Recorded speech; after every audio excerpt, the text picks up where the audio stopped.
Hello everyone. तो इस कहानी की शुरुआत में हम देखते हैं बार में बैठे कुछ लोग केट को तंग कर रहे होते हैं और उसे स्ट्रिप करने को बोलते हैं। और तो और वो लोग उसका मजाक भी उड़ाते हैं कि एक टाइम पर ये इतनी अमीर होती थी क्योंकि ये गवर्नमेंट्स की बेटी कहलाती थी, लेकिन कुछ टाइम पहले ही गवर्नमेंट्स ने इसे धक्का मारकर बाहर निकाल दिया कि अब इस बेचारी को बार में काम करना पड़ रहा है। केट सोचने लगती है, हाँ ये लोग सही बोल रहे हैं। 20 साल तक मैं अपनी फैमिली के साथ रह रही थी, उसके बाद मेरे पेरेंट्स को पता लगा कि मैं उनकी असली बेटी नहीं हूँ, तो उन्होंने मुझे धक्के मार दिए घर से और मुझे अपनाने से ही मना कर दिया। और आज ये नौबत आ गई है कि मुझे पैसे कमाने के लिए बार में नौकरी करनी पड़ रही है। इतने में मिस्टर वेड बोलते हैं, मैं तुम्हें 20,000 दूंगा जब जब तुम पर पीस उतारोगी। तो केट बोलती, पक्का ना? तो वो बोलता, हाँ हाँ। तो वो कहती, ठीक है, लेकिन मैं पहले ही बता दूं, सॉक्स एक नहीं गिनी जाएंगी, दोनों अलग अलग गिनी जाएंगी। तो मिस्टर वेड कहते, ठीक है, तुम फिक्र मत करो, तुम उतारते जाओ, मैं तुम्हारे पैसे डबल कर दूंगा। केट मन ही मन सोच रही होती है, ऐसे तो मैं अपने आधे साल की अर्निंग आज ही कमा लूंगी। जैसे ही वो स्ट्रिप करने लगती है, लोग उसकी वीडियोस बनाने लगते हैं। तो केट बोलती, ओ नो नो, अगर तुम वीडियोस बनाओगे तो प्राइस 3 गुना देना पड़ेगा पर पीस का। तो वो लोग बोलते हैं, तुम इतनी लालची कब से हो गई? तो केट बोलती, देख लो, तुम्हारी मर्जी है। इसके बाद हम देखते हैं वो एक एक करके अपने कपड़े उतारने लगती है। पहले एक, दूसरा, तीसरा, और उसके कपड़े तो खत्म ही नहीं हो रहे होते। तो मिस्टर वेड बोलते हैं, गर्मियों में इतनी लेयरिंग ऑफ क्लोथ कौन डालता है भला? तो वो बोलती, मैं डालती हूँ ना, देर रात को मुझे स्कूटर पे जाना होता है ना, बहुत ठंड लगती है इसलिए। ये बोलकर वो सॉक्स भी उतारने लगती है और उसके बाद वहीं रुक जाती है। तो वो बोलते हैं, तुमने पूरा स्ट्रिप कहाँ किया? तो वो बोलती, मैंने कहा बोला मैं पूरा स्ट्रिप करूंगी, मेरे पास रिकॉर्डिंग है। तुमने स्ट्रिप करने को बोला था, ये थोड़ा बोला था कि पूरा करना है। चलो चलो जल्दी से मुझे सारे पैसे दे दो। तो इस तरह से केट ने उनसे पैसे लूट लिए थे। लेकिन मिस्टर वॉट कहते, मैं तुम्हें 1 लाख रुपया दूंगा अगर तुमने ये वाइन पी ली तो केट बोलती, नहीं ये बहुत स्ट्रॉन्ग है, मैं नहीं पीऊंगी। तो मिस्टर वॉट कहते, 2 लाख, 3 लाख, 4 लाख, अच्छा चलो 5 लाख। 5 लाख सुन के केट के मन में लड्डू फूट जाता है और वो बोतल उठाती है और कट कट करके सारी पी जाती है। और उसके बाद वो बोलती है, लाओ पैसे दो मुझे। मिस्टर वेड अपने दोस्त को बोलता है, तूने तो बोला था तूने इसमें ड्रग्स मिलाए हैं। तो बोलता, हाँ मिलाए थे, लेकिन इससे कुछ हो क्यों नहीं रहा। इसी बीच हम देखते हैं मिस्टर वेड को किसी की कॉल आ जाती है और केट को ये समझ आ चुका था कि उसे ड्रग्स पिलाए गए हैं, तो वो मौका पाते ही वहाँ से निकल लेती है। जब वो बाहर निकलती है तो वो बहुत ही हैंडसम लड़के से टकरा जाती है। इनका नाम है मिस्टर केल्टन और यही है हमारी कहानी के मेन लीड। इसके बाद कैट संभलती है और वहाँ से निकल जाती है और मिस्टर केल्टन को उनका असिस्टेंट बोलता है कि ये केट है, एक टाइम पे ये गवर्नमेंट्स की बेटी होती थी, लेकिन कुछ टाइम पहले ही उन्होंने इसे अपनी फैमिली से निकाल दिया जब उन्हें पता लगा कि ये उनकी सगी बेटी नहीं। और अभी कुछ टाइम पहले इन्होंने मिस डॉयल की भी जान बचाई थी। मिस्टर केल्टन ये बात सुन रहे होते हैं और उनका असिस्टेंट बोलता है, ऐसा लगता है कि इसे किसी ने ड्रग्स दिया है, कैसे लड़खड़ाकर चल रही है। तो इस पर मिस्टर केल्टन कहते हैं, ये दूसरों की जान बचा सकती है तो खुद का ध्यान क्यों नहीं रख सकती। उसके बाद वो बोलते हैं, चलो इसे फॉलो करते हैं। और दूसरी ओर हम देखते हैं कि भागी चली जा रही होती है, लेकिन उसका सिर चकरा रहा होता है। इसी बीच उसे एक आदमी मिलता है जो उसके साथ छेड़खानी करने लगता है। वो उसे धक्का देने की कोशिश करती है लेकिन खुद ही नीचे गिर जाती है। इतने में वहाँ पर मिस्टर केल्टन आ जाते हैं अपने असिस्टेंट के साथ। केट उन्हें देखने लगती है तो वो आदमी बोलता है, ये मेरी बीवी है और ये हमारा आपसी मामला है, तुम यहाँ से जाओ। लेकिन केट मदद के लिए उसे बुला लेती है। वो आदमी उसका मुंह बंद करना चाहता है, लेकिन इतने में मिस्टर केल्टन आके उसे एक जोर का थप्पड़ लगा देते हैं और अपना कोट उतार रहे होते हैं। और वो आदमी बोलता है, तुम्हें तो मैं देख लूंगा, लेकिन उनका असिस्टेंट बीच में आ जाता है और बोलता है, इसे तो मैं हैंडल कर लूंगा। और केल्टन अपना कोट उड़ाकर उस लड़की को पहना देते हैं। केट उस आदमी को देख रही होती है और सोचती है, ये कितना हैंडसम है। इसके बाद केल्टन उसके पास जाकर उसे गोद में उठा लेते हैं। केट तो मानो उनकी आंखों में खो ही चुकी थी, उसकी तो नजरें ही नहीं हट रही थी। कुछ दूर जाकर केट बोलने लगती है, मुझे गर्मी लग रही है, जिस पर केल्टन उसे नीचे उतार देते हैं और बोलते हैं, मैं तुम्हें हॉस्पिटल ले जाता हूँ। लेकिन वो मना कर देती है कि वो हॉस्पिटल नहीं जाना चाहती और वो उसके साथ कोसी कोसी होने लगती है। इस पर केल्टन उससे पूछते हैं, सोच लो, तुम हॉस्पिटल जाना चाहती हो या रूम में? तो केट बोलती है, तुम इतने हैंडसम हो, ऑब्वियसली मैं रूम में जाना चाहती हूँ। अगले दिन हम देखते हैं जब केट की नींद खुलती है, उसका सिर चकरा रहा होता है और वो रूम की हालत देखने लगती है। और इसी बीच उसकी नजर पड़ती है बाथरूम में, जहाँ पर एक लड़का नहा रहा होता है। वो सोच में पड़ जाती है, कल रात आखिर हुआ क्या था। उसे याद आता है कैसे उसने केल्टन का फायदा उठाया था और केल्टन भी खुद को रोक नहीं पाया था और दोनों ने पूरी रात एक दूसरे के साथ बिता दी थी। वो सोचती है, मैं तो पैसे कमाना चाहती थी, लेकिन अब मुझे ही इसे पैसे देने पड़ेंगे। एक काम करती हूँ, इसके बाहर निकलने से पहले भाग जाती हूँ। फिर वो बोलती, ऐसा ठीक थोड़ा लगेगा, उसने भी तो मेहनत की है, उसको भी तो पैसे देने बनते हैं, कितना ही महंगा होगा, थोड़ी से दे दूंगी पैसे उसे। इसी बीच वो देखती है मिस्टर केल्टन बाथरूम से आ जाते हैं, जो कि बहुत हैंडसम लग रहे होते हैं। उसकी तो नजरें ही नहीं हट रही होती। इतने में केल्टन बोलते हैं, तुम जाग गई। देखकर केट अपने आप को कवर करने लगती करती है और फिर उससे पूछती है वैसे मार्केट रेट क्या चल रहा है। केल्टन सुनते हैं, उन्हें कुछ समझ नहीं आता और फिर बोलते हैं अच्छा मार्केट रेट। तो बोलते हाँ तुम मेल मॉडल हो ना जिसे कल रात मैंने बाहर से हायर किया था। तो बोलते हम लोग यहाँ पर पैसे कमाने का ही तो काम करते हैं, तो मुझे बताओ तुम्हारा रेट क्या चल रहा है। इस पर केल्टन कुछ बोल नहीं रहे होते और केट सोचती है बोल क्यों नहीं रहा, कहीं से बुरा तो नहीं लग गया मेरा ऐसे पूछना। फिर वो सोचती है क्या पता इसकी भी फर्स्ट टाइम जॉब हो, इसे रेट का ही ना पता हो। फिर वो उसे बोलती है अच्छा सुनो तुम मेरे बॉयफ्रेंड बनोगे। केल्टन बोलते हैं तुम सोच समझ के तो बोल रही हो ना, क्या बोल रही हो। तो बोलते हैं हाँ अगर तुम मेरे बॉयफ्रेंड बनोगे ना तो तुम्हें मैं महीने का 3000 दिया करूंगी। लेकिन बाद में केट सोचती है ये मैंने क्या बोल दिया। उसके बाद केट बोलती है अगर तुम्हें नहीं बनना तो ठीक है छोड़ दो। लेकिन मिस्टर केल्टन हाँ कर देते हैं और वो बोलते क्या सच में तुम सिर्फ 3000 के लिए मेरे बॉयफ्रेंड बन जाओगे, क्या तुम्हारे पास इतने भी पैसे नहीं है। लेकिन केल्टन बोलते हैं बस साइन कर दो कॉन्ट्रैक्ट पे। लेकिन वो मना कर देती है और बोलती है मैं कोई कॉन्ट्रैक्ट पे साइन नहीं करूंगी, लेकिन तुम फिक्र मत करो तुम्हें 3000 मिल जाया करेंगे महीने के। और हाँ अगर तुम्हें नहीं रिलेशनशिप रखना तो तुम बता देना, उसी टाइम हम ब्रेकअप कर लेंगे। उसके बाद वो बोलती है वैसे तुम्हारी कोई गर्लफ्रेंड तो नहीं है ना, जिस पर केल्टन मना कर देते हैं और वो भी बोलती है मेरा भी कोई बॉयफ्रेंड नहीं है। इसके बाद केल्टन उसके लिए जो कपड़े लाए होते हैं उससे प्राइस टैग हटाते हैं और उसे पहनने को देते हैं। और कुछ ही देर के बाद हम देखते हैं वो ब्रेकफास्ट कर रही होती है जो कि बहुत टेस्टी होता है। और इतने में वो साइड में बड़ा बिल देखने लगती है जिसमें 1800 लिखा होता है और वो बोलती है तुम्हारा दिमाग खराब है 1800। साइड में एक और टैग पड़ा होता है जिसमें 23,000 की ड्रेस लिखा होता है। वो केल्टन से पूछने लगती है ये सब क्या है, लेकिन केल्टन बोलते हैं जैसा तुम समझ रही हो वैसा कुछ नहीं है, ये बस टैग है। दरअसल ये 200-300 रुपए का ही खाना और कपड़े हैं। तो वो बोलती है पक्का ना। तो वो बोलता है हाँ। इसके बाद केट बोलती है चलो मैं खा लेती हूँ, मुझे उसके बाद काम पे फिर से जाना है। और वहीं केल्टन सोच रहे होते हैं आज तक मैंने नोटिस क्यों नहीं किया कि तुम इतनी इंटरेस्टिंग हो। अगले दिन हम देखते हैं जब कैट बाहर निकल रही होती है तो मिस्टर वैट का उसे मैसेज आता है कि आज कोई सेक्सी से कपड़े डालकर आना। इसके बाद वो निकलने ही वाली होती है लेकिन तभी उसके सामने एक गाड़ी आकर रुकती है जिसमें क्लैरी बैठी होती है, गॉर्मन्स की असली बेटी। और उसकी दोस्त उसे टीज करने लगती है देखो तो बेचारी 20 साल के बाद गॉर्मन्स ने इसे धक्का दे दिया, अब इसके पास कोई जॉब भी नहीं है, बेचारी बार में काम करती है। इस पर क्लैरी बोलती है यार तू ऐसे क्यों बोल रही है। तो उसकी दोस्त बोलती है यार तू चुप कर जा, तुम ना बहुत ही मासूम हो, तुम नहीं जानती पता नहीं किसका गंदा खून हो गई है। केट उन्हें इग्नोर करके अपनी साइकिल की ओर बढ़ रही होती है लेकिन ईथल उसका मजाक उड़ाने लगती है इसके पास तो गाड़ी अफोर्ड करने के भी पैसे नहीं है, तुम कहो तो तुम्हें राइड दे दे हम। ये सुनते ही कैट अपनी साइकिल लॉक करके बैठ जाती है उसकी गाड़ी में। और उधर क्लैरी बोलती है मुझे माफ करना, मैंने तो पेरेंट्स को बोला था कि तुम्हें भी रहने दो लेकिन उन्होंने मेरी एक नहीं सुनी। ईथल और क्लैरी बैठकर इनडायरेक्टली उसकी बेइज्जती करी जा रहे होते हैं।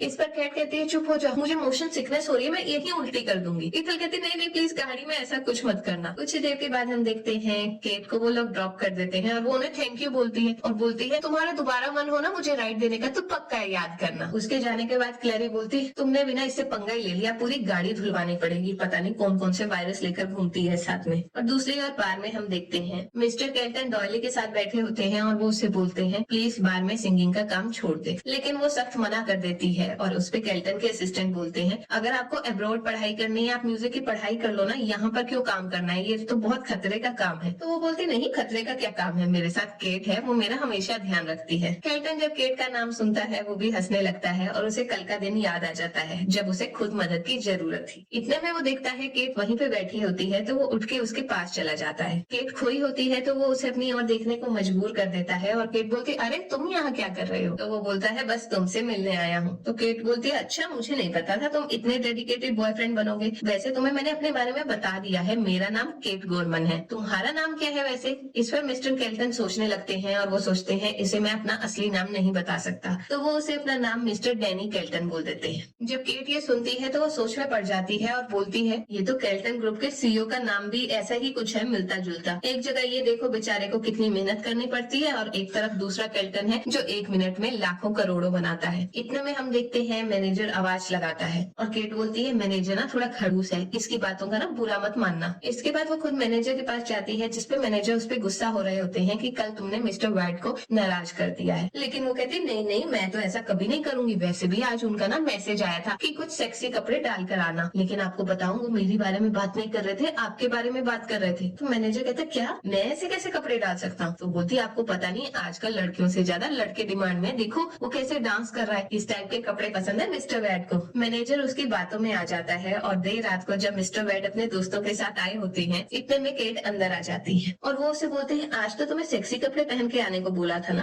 तो बोलती हाँ हाँ आप बोलो और ऐसा होना, ऐसा थोड़ा हो सकता है। तो वो ताली मारती है और अंदर से उसका मैनेजर आ जाता है जो सेक्सी कपड़ों में तैयार होता है। केट बोलती देखो इसी टाइप के कपड़े चाहिए थे ना आपको। इस पर मिस्टर वेड और गुस्सा हो जाते हैं और बोलते हैं ये सब नाटक क्या है। तो बोलते आपने मुझे बोला था सेक्सी ड्रेस के कपड़े पहन के आना, ये थोड़ा बोला था कि मुझे पहनने हैं। इस पर वेड को गुस्सा आने लगता है और वो उन दोनों को बहुत छाड़ देता है, लेकिन केट उसकी एक नहीं सुनती, जिस पर मिस्टर वेड बोलते हैं अपने दोस्तों को आज इसे मजा चखाना ही होगा। उसका एक दोस्त आगे बढ़ता है केट की तरफ, लेकिन केट उसके सिर पे बियर की बोतल फोड़ देती है। इसके बाद मिस्टर वेड उसे काबू पा लेते हैं और उसका गला पकड़ लेते हैं और बोलते हैं आज तुम्हें पूरी ये बोतल पीनी ही पीनी है, चाहे तुम पी पाओ या ना पी पाओ, और वैसे भी तुम्हें आज बचाने कोई भी नहीं आने वाला, किसी को तुम्हारे बारे में पड़ी ही नहीं है। इतने में हम देखते हैं वहाँ पे मिस्टर केल्टन आ जाते हैं और बोलते हैं तुम्हें किसने कहा कि इसे कोई बचाने नहीं आएगा। मिस्टर वेड उसे देखकर थोड़ा डर जाते हैं और बोलते हैं आप यहाँ पर कैसे। तो वो उसे बोलते हैं अब तुम मेरे फियांसे को वाइन पिलाना चाहते हो तो मुझे तो यहाँ पर आना ही होगा। तो मिस्टर वेड बोलते क्या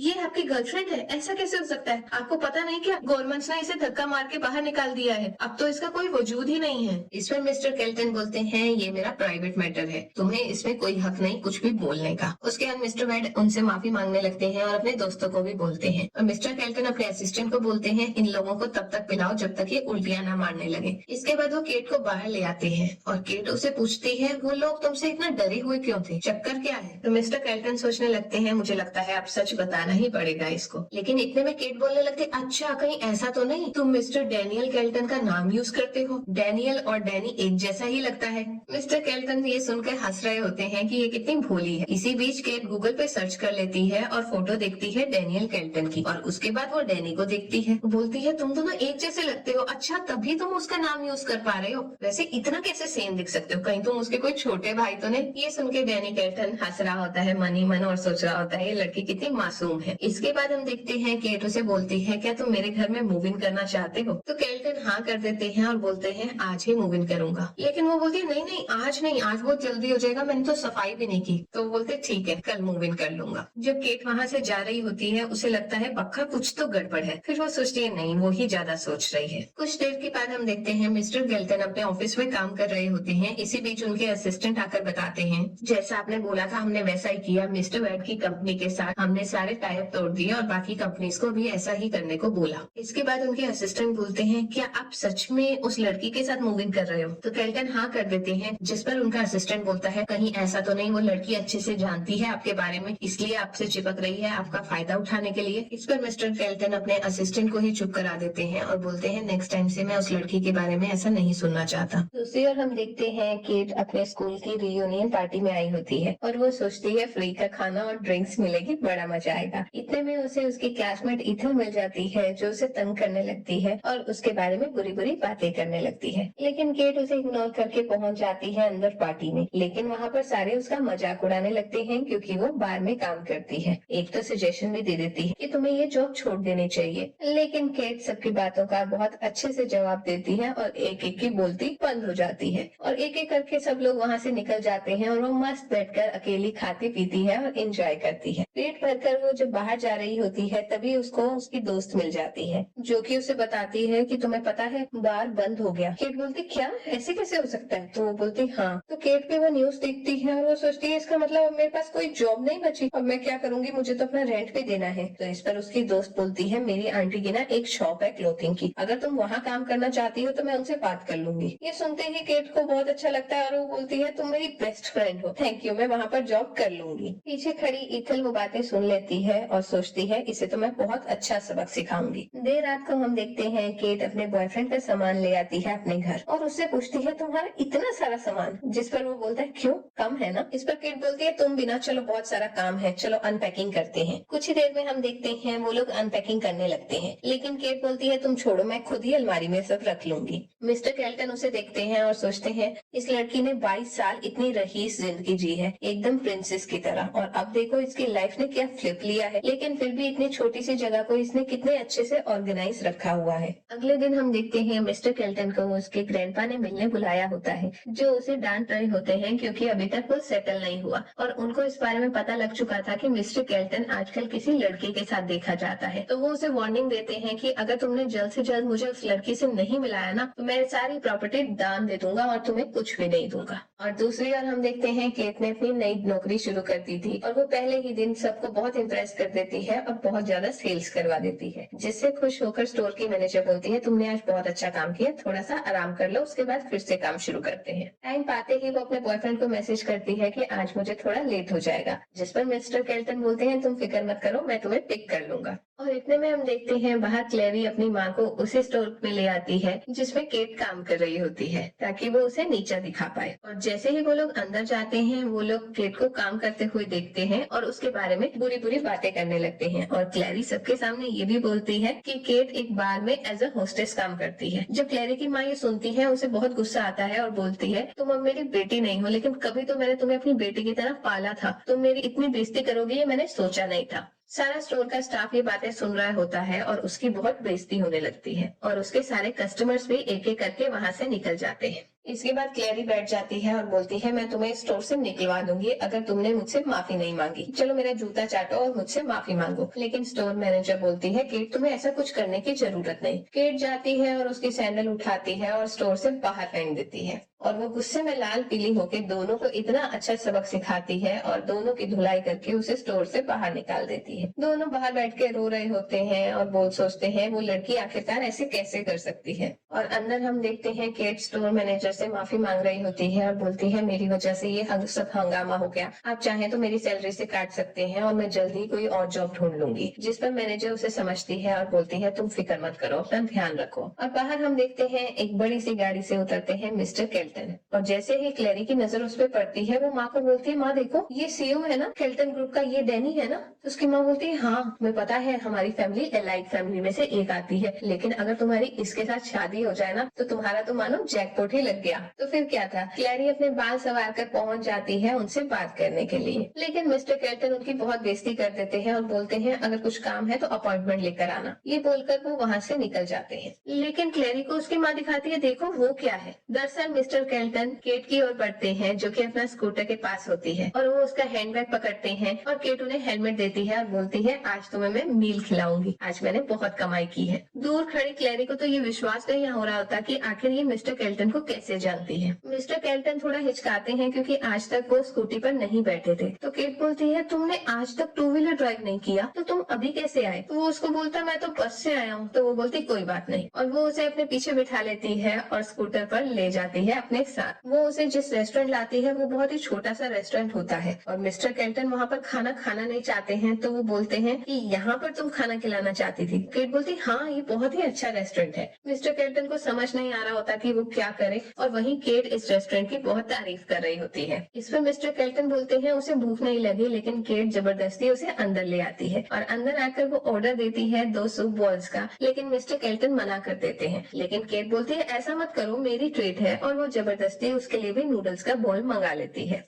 जब दोनों का नूडल्स बोल आता है तो मिस्टर केल्टन खा ही नहीं रहे होते हैं और केट मजे से खा रही होती है। तो केट उन्हें बोलती है पकड़ो इसको और खाना शुरू करो। तो बेचारे केल्टन के पास कोई ऑप्शन नहीं होती तो वो किसी तरह से एक बाइट खाते हैं, लेकिन वो बाइट खाते ही हैरान हो जाते हैं क्योंकि ये वाकई ही बहुत ही टेस्टी था। उसके बाद तो उन्हें बोलने की जरूरत ही नहीं पड़ती और वो एक एक करके पूरा खा जाते हैं। देर रात को हम देखते हैं दोनों वापस घर जा रहे होते हैं और आज केट का मूड बहुत अच्छा होता है और वो भगवान का शुक्रिया कर रही होती है इस लाइफ के लिए। लेकिन तभी उसका स्कूटर बंद पड़ जाता है और वो बोलती है क्या, अभी तो भगवान को थैंक यू बोला था मैंने, अब क्या करूं। मिस्टर केल्टन बोलते हैं इसे यहीं छोड़ दो, हम नया खरीद लेंगे। लेकिन केट बोलती नहीं, हम इसे ही ठीक करा लेंगे। तो अगले दिन हम देखते हैं जब केट सो रही होती है मिस्टर केल्टन उसे उठाते हैं और केट बोलती है आज छुट्टी है सोने दो ना। लेकिन केल्टन बोलते हैं हम नई गाड़ी खरीदने जा रहे हैं। तो बोलते क्या, तुम्हारे पास इतने पैसे कहाँ से आए। तो वो बोलता है मुझे लकी ड्रॉ में कार निकली है। बोलते क्या सच में, फिर तो चलते हैं चलो। जब वो शोरूम पहुँचती है तो वो केल्टन को बोलती है ना जाने क्यों मुझे ऐसा लग रहा है ये कोई स्कैम चल रहा है, आखिरकार लकी ड्रॉ में पूरी बड़ी गाड़ी कैसे निकल सकती है। लेकिन वो उसे यकीन दिलाता है ऐसा कुछ भी नहीं है। और जब वो लोग स्टोर के अंदर आते हैं तो स्टोर मैनेजर उन्हें बहुत अच्छे से ग्रीट करता है और मिस्टर केल्टन इशारा करते हैं और उनके इशारे को समझकर स्टोर मैनेजर समझ जाते हैं कि उस लड़की को नहीं पता कि उसके साथ कौन है। तो स्टोर मैनेजर उन्हें बिठाते हैं और उनका शाही वेलकम करते हैं और ड्रिंक्स और खाना भी ऑर्डर करते हैं और उसके बाद उन्हें सारी गाड़ियों के मॉडल दिखाए जाते हैं। तो केट बोलती है हम इसमें से कोई भी गाड़ी चूज कर सकते हैं। तो वो बोलता है हाँ कोई भी। तो बोलती है अच्छा है, सबसे महंगी चूज करूंगी, उसके बाद उसे बेच के पैसे कमा लूंगी। जिस पर मिस्टर केल्टन कहते हैं नहीं, और स्टोर मैनेजर भी उनकी बात को समझ जाते हैं और बोलते हैं हमारी लकी ड्रॉ में जो गाड़ियां बेची जाती हैं उनको रीसेल नहीं कर सकते। ये सुन के केट का तो मूड खराब हो जाता है और वो बोलती है अच्छा तुम ही देख लो, तुमने चलानी है ना, तुम्हें जोन सी अच्छी लगे ले लो। इसके बाद मिस्टर केल्टन एक गाड़ी चूज करते हैं और बोलते हैं ये ले लेते हैं। और इस पर केट बोलती है ये तो मेरी भी फेवरेट कार है, हमारी चॉइसेस कितनी मिलती हैं। कुछ देर में पेपर साइन हो जाते हैं और वो केट को उसकी जिंदगी की पहली कार गिफ्ट कर देता है। केट को तो गाड़ी देखकर यकीन ही नहीं हो रहा होता और इतने में वहाँ पे उसका क्लासमेट आ जाता है जो उसे टेस्ट करने लगता है और बोलता है तुम बार में इतना पैसा कमा लेती हो लोगों के साथ सो के कि एक कार खरीद सको। वो उसके बारे में बुरा बोलने लगता है और साथ में खड़े मिस्टर केल्टन को भी समझाने लगता है भाई ये लड़की बिल्कुल भी अच्छी नहीं है, इसे छोड़ दे, बड़ी तेज है, ये तेरे टाइप की नहीं है। जिस पर केल्टन केट को पकड़ते हैं और किस करने लगते हैं और बोलते हैं यही मेरा टाइप है। जिस पर वो आदमी बहुत गुस्सा हो जाता है और बोलता है तुम कितने लड़के पटाओगी आखिरकार, को तुम्हारी फोटो लेकर ऑनलाइन पोस्ट कर देता हूँ। ये हंगामा देखकर वहाँ पर स्टोर मैनेजर आ जाते हैं और उस आदमी को बाहर निकलवा देते हैं। उसके बाद केट बोलती है मुझे माफ करना, मेरी वजह से तुम्हें आज बहुत कुछ सुनना पड़ा। और कुछ ही देर में वो बैठ जाती है गाड़ी में और उसे गाड़ी बहुत ही अच्छी लग रही होती है। और केट आज बहुत खुश थी तो वो केल्टन को बोलती है तुम मुझसे जो भी मांगना चाहते हो वो मांग लो, आज मेरा मूड बहुत अच्छा है। तो केल्टन बोलते अच्छा तो कल मेरे साथ एक पार्टी में चलोगी? तो बोलती बस इतना सा, हाँ चलूंगी ना। तो वो बोलती देख लो कुछ और भी मांगना है तो मांग लो। तो केल्टन बोलते अच्छा वो रात को बताता हूँ। और दूसरी ओर हम देखते हैं मिस्टर वेट को जो कि केट पर बहुत गुस्सा थे और वहाँ पे क्लेरी आ जाती है और बताती है कि मुझे भी अपनी बहन बिल्कुल भी पसंद नहीं और तुम्हें भी वो पसंद नहीं, क्या हम दोनों पार्टनरशिप कर लें और उसे सबक सिखाएं? तो मिस्टर वेट को कुछ समझ नहीं आता तो क्लेरी उन्हें अपना मास्टर प्लान बताती है और बोलती है मैंने मिस्टर केल्टन के साथ केट को देखा है और कल एक पार्टी है और मुझे पक्का यकीन है कि मिस्टर केल्टन वहाँ पे केट को लाएंगे, तो मेरा प्लान है ये। तो वो उनके कानों में प्लान बता देती है जो मिस्टर वेट को बहुत अच्छा लगता है और वो हाँ कर देते हैं। अगले दिन हम पार्टी में देखते हैं सब लोगों ने मास्क पहने होते हैं और सब पार्टी के मजे ले रहे होते हैं। इसी बीच हम देखते हैं वहाँ पर मिस्टर केल्टन आते हैं एक सुंदर सी लड़की के साथ। सारे उस लड़की को देखकर बहुत हैरान हो जाते हैं क्योंकि वो बहुत सुंदर लग रही होती है मास्क में भी। और इसके बाद मिस्टर केल्टन बोलते हैं तुम यहाँ पर रुको, मैं अभी आता हूँ। और दूर खड़ी क्लैरी ये सब देख रही होती है और उसे आज अपना प्लान हर हालत में एग्जीक्यूट करना था। मिस्टर केल्टन इसके बाद अपने ग्रैंडपा के पास पहुंच जाते हैं और बोलते हैं कैसी लगी? तो वो बोलते हैं ये लड़की बहुत अच्छी है, मैंने इसकी पास्ट हिस्ट्री भी निकलवा ली है, ये लड़की बहुत ही काइंड है और बहुत अच्छी है। और वो उसे बोलते हैं उसे ऊपर बुलाओ, मैं उसे गिफ्ट देना चाहता हूँ। लेकिन मिस्टर केल्टन बोलते हैं अभी मैंने उसे अपनी सच्चाई नहीं बताई। तो ग्रैंडपा बोलते हैं क्या बात कर रहे हो, जल्दी बताओ। तो मिस्टर केल्टन बोलते हैं अभी मैं नहीं बता सकता क्योंकि मेरी वजह से ही उसका ये हाल है, मैंने ही तो एक्सपोज किया था कि ये गवर्नमेंट्स की असली बेटी नहीं है। तो ग्रैंडपा कहते हैं ठीक है तुम अपना ट्रस्ट बना लो पहले। कुछ देर के बाद हम देखते हैं उनका मैनेजर आकर बताता है कि कैट का कुछ पता नहीं लग रहा। तो वो भागे भागे नीचे आते हैं और दूर खड़ी केट को देखते हैं और वो मैनेजर को बोलते हैं तुम्हारा भी ना दिमाग खराब है। वो केट के पास जाते हैं लेकिन वो केट नहीं क्लैरी होती है और वो धोखे से ड्रिंक पिला देती है मिस्टर केल्टन को। और कुछ ही देर में मिस्टर केल्टन नशे में चूर हो जाते हैं और क्लैरी उन्हें लेकर जा रही होती है रूम में। रूम के बाहर आते ही वो अपना मास्क उतार लेती है और सोचती है आज तो मैं मिस्टर केल्टन को अपना बनाकर रहूंगी और सारी दुनिया को दिखा दूंगी, फिर देखती हूँ कैट मिस्टर केल्टन का कैसे फायदा उठा पाती है। कुछ ही देर में वो उन्हें कमरे में ले आती है और उन्हें अनबटन करने लगती है। लेकिन इतने में केल्टन अपनी आईज खोल लेते हैं और उसका गला पकड़कर उसे धमकाने लगते हैं और वो उसे बोलते हैं तुम्हें क्या लगा तुमने मुझे बुद्धू बना दिया, तुम्हें मैं देखते ही समझ गया था कि तुम कैट नहीं हो। वो उससे कैट के बारे में पूछने लगते हैं लेकिन वो बोलती है अभी तक तो उसका फायदा उठाया जा रहा होगा, एक काम करो तुम आज की नाइट मेरे साथ ही बिता लो। लेकिन वो उस पर इतना गुस्सा हो जाते हैं कि वो बता ही देती है कि केट कहाँ पर है। और दूसरी ओर हम देखते हैं केट उसी होटल के किसी कमरे में होती है और मिस्टर वेड उसकी वीडियो बना रहे होते हैं और उनके साथ जो लड़का होता है और वो उसको बोलते हैं जाओ एंजॉय करो। लेकिन वो बोलते हैं मैंने सुना है ये मिस्टर केल्टन के क्लोज है, अगर उन्हें पता लगा तो वो मुझे छोड़ेंगे नहीं। लेकिन मिस्टर वेड उसे भरोसा दिलाते हैं कि ऐसा कुछ नहीं होगा। और दूसरी ओर मिस्टर केल्टन भागे भागे उस कमरे में जब आते हैं तो देखते हैं केट तो सही सलामत होती है लेकिन उसने दोनों की बैंड बजा के रखी होती है। वो अंदर आकर बोलते हैं तुम ठीक तो हो? केट बोलती मैं तो ठीक हूँ लेकिन लगता है इन लोगों का बहुत बुरा हाल है। इस पर केल्टन उसे गले से लगा लेते हैं और बोलते हैं ये मेरी ही गलती है, मुझे तुम्हें उस पार्टी में लाना ही नहीं चाहिए था।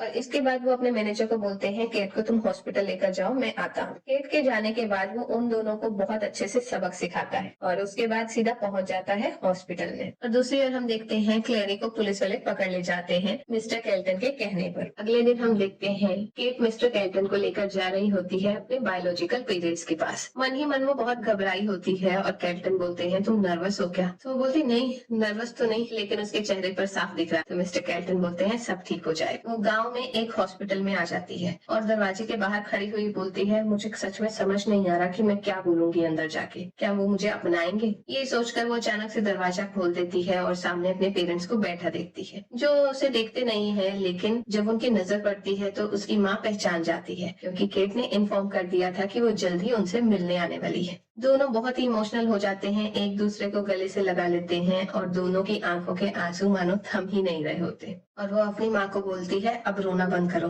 अब मैं आ गई हूँ। और उसकी माँ बोलती है मैंने तुम्हें अभी गले से लगाया, तुम्हारे कपड़े खराब हो गए होंगे ना, रुको मैं तुम्हें पैसे देती हूँ, साफ करा लेना। तो वो बोलती नहीं माँ मुझे पैसे नहीं चाहिए, आपके कपड़े गंदे नहीं है, बहुत अच्छे है। ये सुन के उसकी माँ को अच्छा लगता है, क्योंकि उसकी माँ ने सोचा था कि कहाँ वो शहर में पली बड़ी लड़की और कहाँ वो लोग गाँव के एक गरीब से लोग। वहाँ पर जो बाकी पेशेंट्स होते हैं वो बोलते हैं तुम्हारी बेटी और दामाद तो बहुत सुंदर है, ऐसे लोग तो मैंने बस टीवी में ही देखे हैं। उसके बाद केट की माँ पूछती है बेटा ये तुम्हारे बॉयफ्रेंड है? इससे पहले केट कुछ बोल पाती है मिस्टर केल्टन बोलते हैं हाँ, और उसके बाद उसकी माँ बोलती है बेटा तुम काम कहाँ करते हो? तो वो स्टार्टेक कंपनी का नाम दे देता है, जो कि एक बहुत ही बड़ी कंपनी होती है। उसके बाद केट अपने पेरेंट्स को बोलती है मैंने सुना है अपने पापा के इलाज में अपना घर बेच दिया है, अब आपके पास रहने की जगह नहीं है। मैं ज्यादा बड़ा घर अफोर्ड तो नहीं कर पाऊंगी, लेकिन एक छोटा सा घर आपको गाँव में दिला देती हूँ। लेकिन उसके पेरेंट्स मना कर देते हैं कि तुम्हें हमारे लिए पैसे खर्च करने की कोई जरूरत नहीं। लेकिन इतने में केल्टन बोलता है इस गांव में मेरा एक घर है जो कि बहुत टाइम से खाली पड़ा है, आप चाहो तो यहाँ पर रह सकते हो।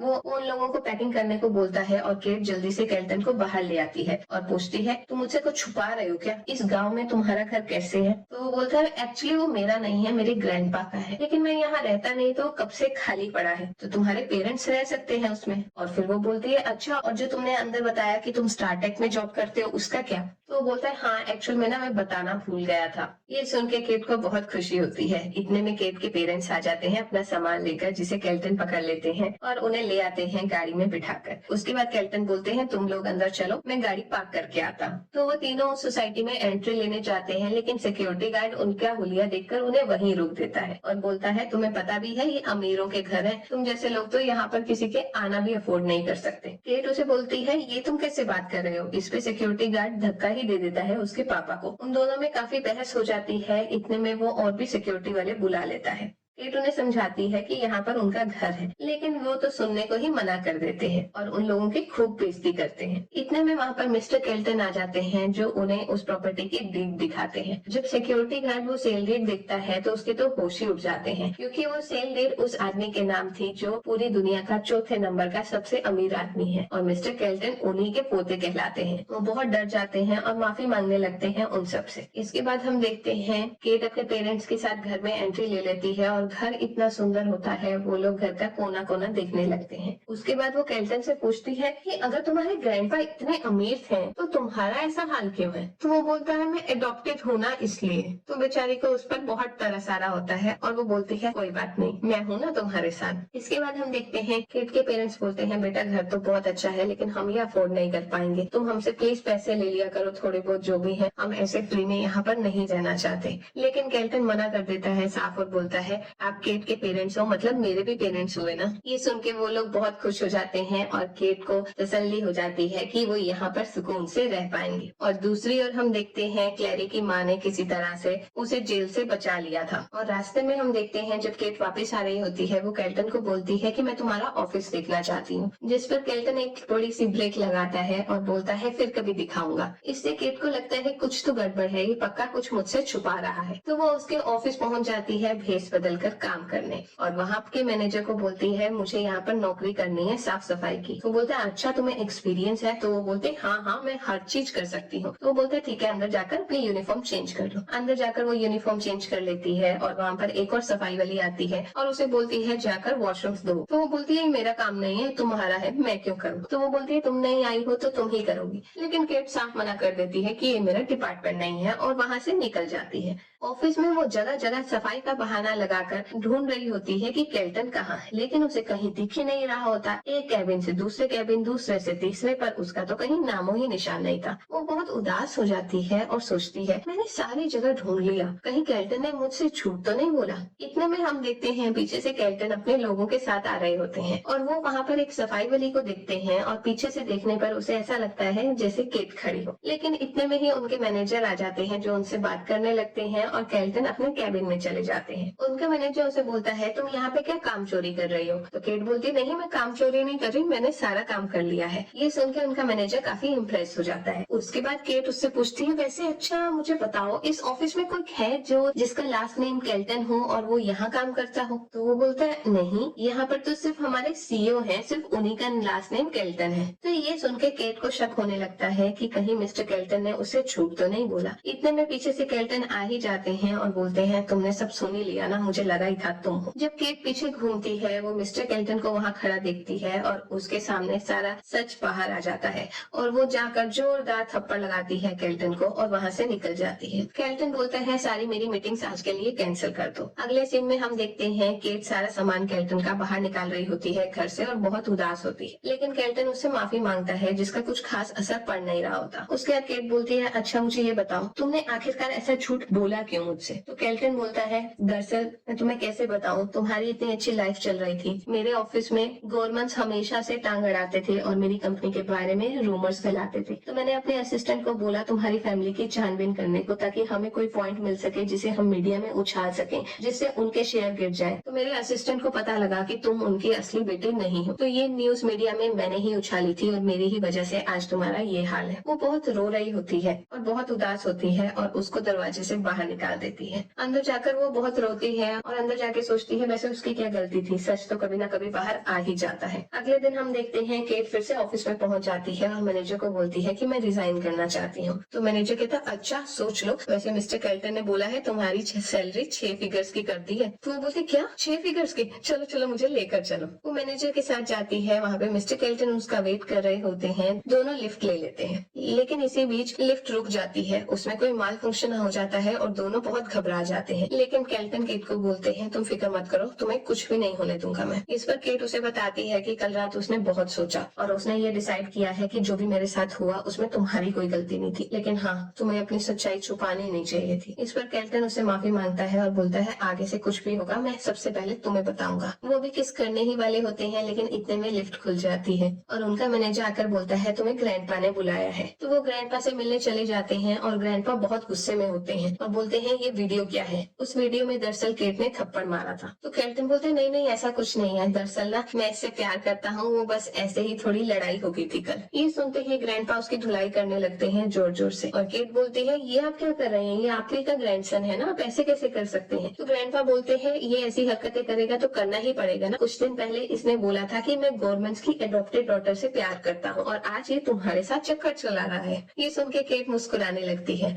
और मिस्टर केल्टन एक वाइप लेकर उसका मेकअप सारा साफ करते हैं और ग्रैंडपा को बोलते हैं अब ठीक से देखो ये कौन है। तो वो पहचान लेते हैं यही तो गवर्नमेंट की बेटी है और वो दोनों को साथ देखकर बहुत खुश हो जाते हैं। अगले दिन हम देखते हैं एक पार्टी रखी होती है केल्टन ने, जहाँ पर बड़े बड़े एलाइट्स आते हैं और उस पार्टी में वो सबके सामने इंट्रोड्यूस कर देता है अपनी गर्लफ्रेंड को। लेकिन वहाँ पर क्लैरी कहाँ छुप रहने वाली थी। क्लैरी पीछे प्रेस कॉन्फ्रेंस में एक फोटो लगा देती है जो कि वो फोटो थी जब केट बार में काम करती थी। वो फोटो देखकर लोग उसके बारे में बुरी बुरी बातें बनाने लगते हैं और क्लैरी भी बोलती है सीईओ की बीवी एक बार में काम करने वाली लड़की। सब उसका मजाक उड़ा रहे होते हैं और केल्टन बोलते हैं मैं ये अभी हटवाता हूँ, लेकिन केट मना कर देती है और बोलती है मुझे कोई शर्म नहीं है ये बताने के लिए कि जब मेरे पास काम नहीं था मैंने बार में काम किया है। जैसे हर कोई अपनी अर्निंग कमाने के लिए काम करता है वैसे ही मैंने किया है, मैंने कोई गलत काम नहीं किया। और मैं सबको बताना चाहती हूँ लाइफ में अप डाउन चलते रहते हैं, लेकिन हमें अपना जज्बा कभी नहीं छोड़ना चाहिए, कब टाइम बदल जाए हमें क्या पता। ये सुन के सारे लोग इम्प्रेस हो जाते हैं, लेकिन क्लैरी कहाँ पीछे हटने वाली थी। तो क्लैरी वीडियो चला देती है जिसपे मिस्टर वार्ड उसे स्ट्रिप करने को बोल रहे होते हैं। वो वीडियो देखकर फिर से लोग उसके बारे में बातें करने लगते हैं और मिस्टर केल्टन भी वो वीडियो लेना चाहते हैं, लेकिन वो बोलती है आप लोगों को हमें पैसे देने पड़ेंगे अगर आप ये वीडियो लेना चाहते हैं। और क्लैरी की माँ भी बोलती है हमें बहुत सारे पैसे चाहिए अगर ये वीडियो चाहिए, उसके बाद हम तुम्हारे रास्ते में नहीं आएंगे। तो केट बोलती है अच्छा तुम्हें पता है जो अभी तुमने किया है इसको एक्सटॉर्शन बोलते हैं, इस मुकदमे में तुम्हें लंबी जेल हो सकती है और तुम्हें पता है मैंने पुलिस तो ऑलरेडी बुला भी ली है। ये सुनते ही क्लैरी क्लैरी की तो हवाइयां से छूट जाती हैं और वो अपनी माँ को बोलने लगती है अब क्या करें। तो उसकी माँ तो उससे पीछे छुड़ा लेती है और बोलती है तुम्हारी वजह से मैं कोई जेल नहीं जाने वाली, ये सारी प्लानिंग प्लॉटिंग तुम्हारी है, तुम झेलो। इतने में वहाँ पे क्लैरी के माँ बाप आ जाते हैं और एक कस के थप्पड़ लगाते हैं। दरअसल क्लैरी को उन्होंने अपनी बेटी मानकर पाला था, लेकिन उन्हें अब पता लगा था कि क्लैरी उनकी बेटी नहीं है, वो गवर्नमेंट की बेटी है। और क्लैरी ने तो अपना रूप ही बदल लिया था और अपने माँ बाप को भूल ही गई थी। और वहीं केट, जिसे जब पता लगा था कि ये उसके बायोलॉजिकल पेरेंट्स है, उसने उनका बहुत देखभाल की थी। और क्लैरी बोलती है आप लोग यहाँ कर क्या रहे हो, मुझे एम्बेरसमेंट हो रही है आप लोगों को देखकर, आप लोगों की वजह से मैं गरीबी में पली बड़ी हूँ, मैं आप लोगों को देखना भी नहीं चाहती। अभी उनकी ये सब कन्वर्सेशन हो ही रही होती है, इतने में पुलिस आती है और दोनों को ले जाती है। इसके बाद मिस्टर केल्टन बोलते हैं अब सब यहाँ पे मौजूद ही हैं तो मैं टाइम वेस्ट नहीं करना चाहता, और वो घुटनों पर बैठकर केट को शादी के लिए प्रपोज कर देते हैं। ये देखकर केट बहुत खुश हो जाती है। तो ये थी हमारी प्यारी सी कहानी केट और मिस्टर केल्टन की। ये कहानी आपको कैसी लगी मुझे कमेंट बॉक्स में कमेंट कर जरूर बताना।